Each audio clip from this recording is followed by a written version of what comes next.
Dalawang high-value individual ang kalaboso matapos makuhanan ng mahigit 700,000 pisong halaga ng shabu mula sa ikinasang buy-bust operation ng mga tauhan ng Calamba PNP sa Laguna. Yan ang balitang inalam ni Patrolwoman Angelica Ricateng.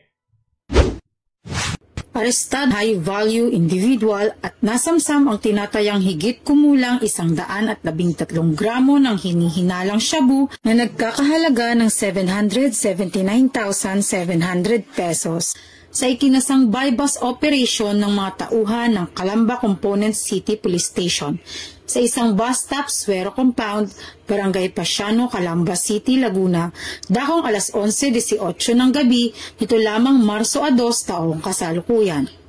Kinilala ni Police Colonel Gavin Mel Y. Unos, Provincial Director ng Laguna Police Provincial Office, ang mga sospek na sina alias Cara, 18 taong gulang at alias Nora, 32 taong gulang, parehong residente ng Dato Ismael, Dasmariñas, Cavite. Nahuli sa aktong pagbebenta ng shabu sa isang pulis na nagpanggap na posher buyer at nakumpiska mula sa mga sospek ang 3 pirasong heat seal transparent plastic sachet at 1 pirasong not tie transparent plastic sachet na naglalaman ng hinihinalang shabu, 1 puti na sling bag, 3 pirasong 1,000 at 2 pirasong 500 peso bill bilang budel money.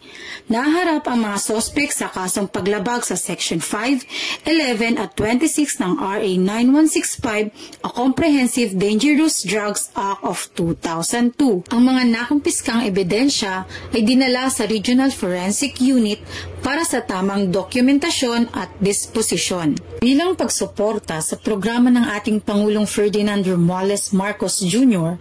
sa pakikipaglaban sa problema ng iligal na droga, ang buong kapulisan ng Laguna ay patuloy na paiigtingin ang paghuli sa mga taong nagpapalaganap ng paggamit ng ipinagbabawal na gamot upang mapanatili ang kaayusan at kaligtasan ng ating komunidad patungo sa bagong Pilipinas. Ito po ang inyong lingkod, si Police Colonel Gavin Mel Y. Unos, ang Acting Provincial Director ng Lalawigan ng Laguna.